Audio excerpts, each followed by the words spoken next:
کہ جنہوں نے میرے مذہب کے لوگوں کی یا پھر میرے علاقے کے لوگوں کی پچھلی کئی صدیوں سے قائم یعنی کہ پرشین سلطنت کو پوری طرح سے ختم کر دیا، بلکہ اس کا نام و نشان ہی پوری دنیا سے مٹا دیا ہے۔ جاتے جاتے ابو لولو فیروز نام کے اس غلام انسان نے اسلام کے خلیفہ یعنی کہ حضرت عمر فاروق اعظم کو دھمکی بھی دی، مگر اس کے باوجود بھی حضرت عمر فاروق اعظم نے اس کو اگنور کر دیا۔ مگر پھر ایک دن اچانک سے فجر کی نماز کے وقت کہ جب مدینہ میں حضرت عمر فاروق اعظم ہمیشہ کی طرح مسلمانوں کی نماز کی امامت کر رہے تھے، تبھی یہ مسجد کے اندر پہنچا اور اس نے اپنے خنجر کی مدد سے ایک کے بعد ایک لگاتار حضرت عمر کے اوپر 6 وار کیے۔ حضرت عمر فاروق اعظم ان زخموں کی تاب نہ لا سکے اور دیکھتے ہی دیکھتے زمین پر گر گئے۔ ایسے حالات میں اس نماز فجر کی امامت بھی حضرت عبد الرحمن ابن عوف نے آگے بڑھ کر کمپلیٹ کی۔ فی الحال ابو لولو کے خنجر کے یہ زخم اتنے زیادہ خطرناک تھے کہ حضرت عمر کچھ وقت کے بعد ہی اس دنیا سے رخصت ہو گئے یعنی کہ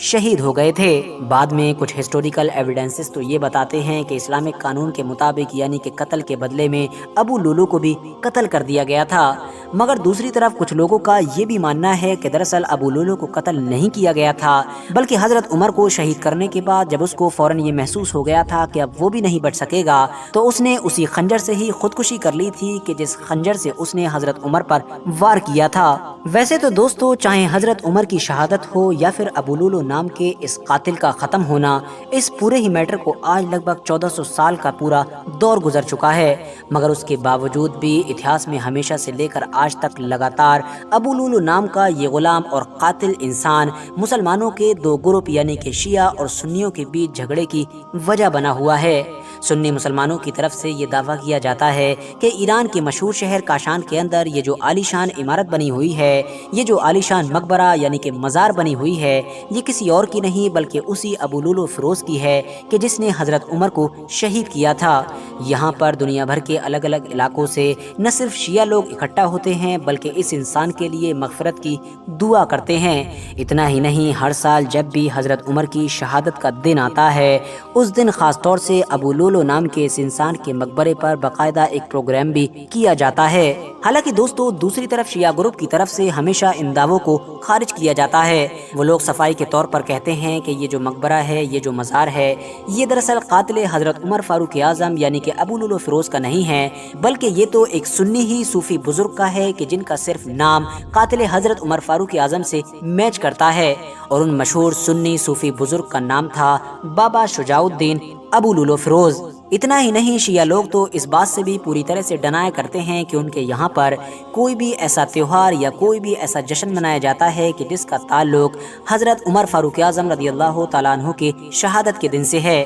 شیعہ گروپ کے لوگ یہ دلیل بھی دیتے ہیں کہ چاہے کسی بھی سنی بڑے سے بڑے اسکالرز کی کتابوں کو دیکھ لیا جائے یا پھر اتہاس کے کسی بھی بڑے سے بڑے شیعہ اسکالرز کی کتابوں کو دیکھ لیا جائے، سب سے یہ بات کلیئر ہو جاتی ہے کہ حضرت عمر فاروق اعظم کی شہادت مدینے میں ہوئی تھی، اور ابو لولو فیروز کو بھی اسی دن مدینے میں ہی قتل کر دیا گیا تھا یا پھر اس نے خودکشی کر لی تھی۔ اور اب جب یہ بات کلیئر ہو گئی کہ ابو لولو کی موت اسی دن مدینے میں ہی ہو گئی تھی، تو آخر اس کی قبر اور اس کا مقبرہ ایران کے شہر کاشان میں کیسے آ سکتا ہے؟ کیونکہ مدینے اور کاشان کے بیچ سینکڑوں کلومیٹر کا فاصلہ ہے کہ جس کو اگر اس دور میں ایک لاش کے ساتھ کمپلیٹ کیا جاتا تو کمپلیٹ کرنے میں مہینوں لگ جاتے۔ مگر دوستو، ان تمام دلیلوں کے باوجود بھی اگر آپ لوگ اس قبر کے بارے میں سرچ کریں گے اور اس قبر کے بارے میں انٹرنیٹ پر الگ الگ جگہوں سے پڑھنا شروع کریں گے تو آپ کو یہ محسوس ہوگا کہ کچھ نہ کچھ تو گڑبڑ ضرور ہے۔ وجہ یہ ہے کہ جب بھی آپ اس مقبرے کے بارے میں پڑھنے کی کوشش کریں گے تو آپ کو کہیں پر بھی وہ سنی بزرگ یعنی کہ بابا شجاع الدین کا ذکر تو نہیں ملے گا،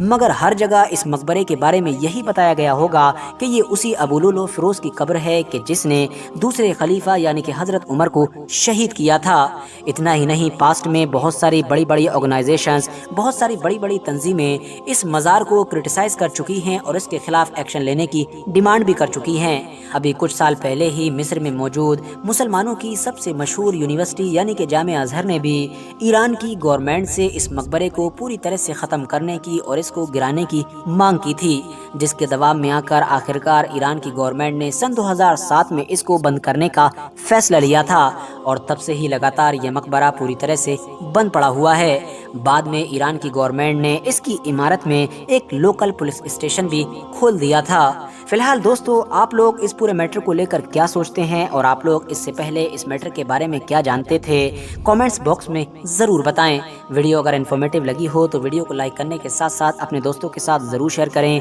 اور اسی طرح کی نالجیبل اور ہسٹوریکل ویڈیوز ہمیشہ دیکھنے کے لیے ہمارے اس چینل کو سبسکرائب کرنے کے ساتھ ساتھ بیل آئیکن کو بھی ضرور